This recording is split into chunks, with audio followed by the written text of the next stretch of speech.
I'm John Whidden, owner of Whidden Gun Works and three-time national champion for long-range high-power rifle shooting. I'd like to help out any beginner by telling them a little bit about the reloading process and primarily helping them identify some of the equipment that they're going to need if they want to start reloading their own ammunition. Reloading your own ammunition I find to be a very satisfying thing to do because you can control every variable of the ammunition and make stuff and combinations that you will not otherwise be able to purchase, and ammunition of higher quality than is readily available off the shelf. We're going to start out and tell you a little bit about the components of the loaded round itself, and then we'll go on to some of the reloading equipment from there. Right here, as you can see, we have the cartridge case itself. This is a brand new case for .338 Lapua Magnum. As you can see by the cleanliness inside, it has never been loaded in straight out of the box. We have the bullets, the projectiles themselves. As I'm sure you're aware, they're available in a wide range of calibers and weights, all suited for different purposes and stuff. The powders that we use, of course, will propel the bullet out of the barrel when the gun is fired. There are a couple of different types of propellants that are common. For long-range rifle shooting, we often use what are referred to as extruded powders. There are also ball powders and flake powders available. Many of these ball powders especially are preferred by pistol shooters because they're very easy to run through a powder measure.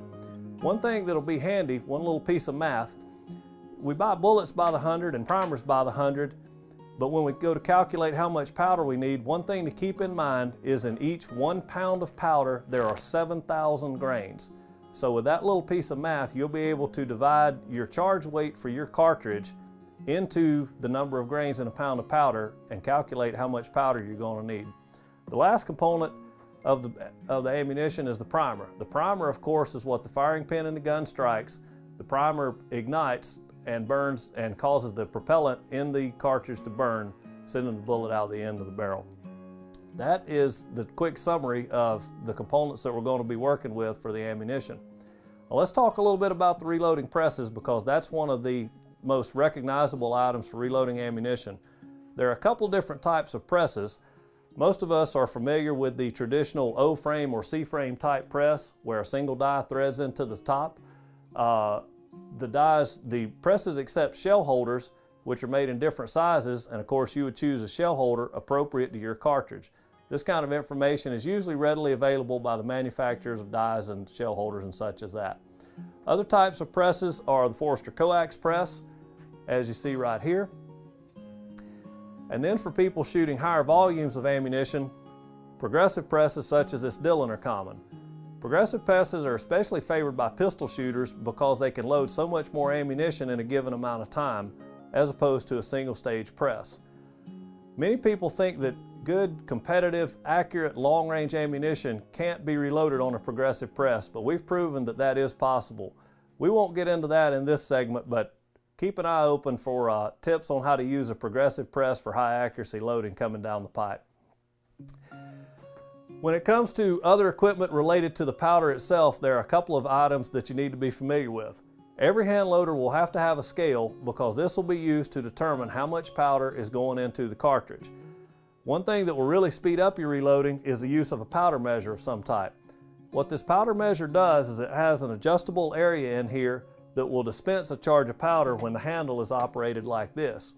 Now, for a lot of situations, the accuracy is plenty good by just adjusting this powder measure until you get the desired charge weight, and then each cartridge is simply dispensed from the measure and loaded into the cartridge. This is a faster way to do it, but for the folks looking for every little shred of accuracy they can get, they will often want to weigh each charge on the scale. In this case, what we suggest is setting the powder measure so that it dispenses a charge that is a little bit lighter than what you're going to use. For example, in a .308, it's common to shoot about 45 grains of powder. What I like to do is set my powder measure up so that it dispenses about 44 grains of powder. I'll dispense my powder, set it on the scale, and then I might have a small container of powder here, or perhaps use a powder trickler to trickle the last little bit of powder in to reach my 45 grain charge. And I find this the easiest way to go. Measuring equipment is very important to be able to determine what you have as far as the quality of your ammunition, seating depths, sizing amounts, and measuring tools are certainly an area that you Measuring tools are certainly an area where you want to buy the best that you can afford. Let's start out with calipers. There are two styles of calipers available. The oldest style is a dial caliper and works by having a finger that will sweep around the dial so that you can read the distance between the jaws directly off the dial right here. Common today is also the electronic caliper. The electronic caliper is preferred by many because the large digits are easy to read, but there are also a few other advantages to electronic calipers. For example, let's say we want to measure this part right here and compare it to other parts that are like it. You can measure the part and zero the calipers, and then perhaps if you wanted to measure another similar part, you could stick it back in the calipers and you may get a positive or negative number as it relates to the zero setting that you just set. We'll talk a little bit more about this in some future episodes and how to get the most out of your calipers. Other measuring tools that you'll need to be familiar with are a shoulder bump gauge, a bullet comparator, and a case gauge. These tools will be used on the ammunition to help you set your sizing and are especially helpful with rifle ammunition.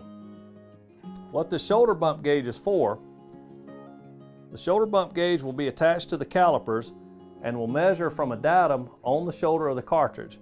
When you set up your sizer die, this will show you how much you're pushing the shoulder back so that you can have ammunition that will chamber easily, and yet you won't be sizing your brass any more than is necessary.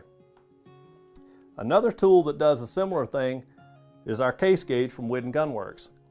This case gauge is for a .308 cartridge, and the .308 cartridge would be dropped into here and the cap turned down onto the shoulder. When it hits the shoulder, you'll have a reading right here, and this reading will give you a reference to the SAMI specification for headspace for your cartridge.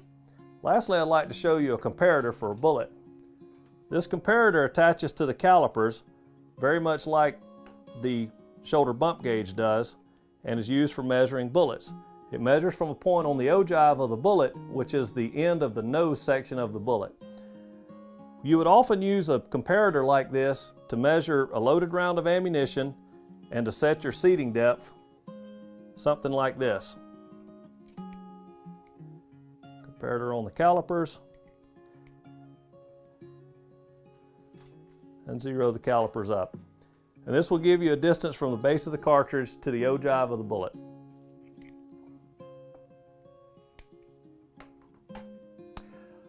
Other items that are going to be necessary for your reloading are a good reloading manual and case trays and funnels and primer trays. Now, let's not overlook the importance of a good reloading manual. The manual is important because, first of all, that's probably going to be your best source for what powders are appropriate to use in your cartridge and how much powder for any given bullet weight. Not only do they have this basic data that you're going to need, don't overlook the beginning and the end of the manual, because there are often very good instructions in there for things like how to set up your reloading dies and other helpful hints in the process. So a lot of good information in a good reloading manual. You'll need a case tray, something like this, and you'll use this case tray for standing the cartridges up, for lubing them before you size the brass. Perhaps when you fill the powder into the case, you keep them in the case tray, and of course loaded rounds can stand into it also. It's handy to have some type of a primer tray so that when you dump the primers out, you'll have something to contain them and keep them from getting all over your bench. One last item that is very important is a funnel. You'll need a couple of funnels around, in my opinion, one of which will be used onto the bullet for putting the powder directly into the case without spilling it all over. You might also like to have a fairly large funnel to put on top of your powder container so that you can take your powder that you've been using and pour it back in the container easily. Those are all the items that we consider necessary for startup reloading, and we appreciate your attention and hope that this video has been useful to you.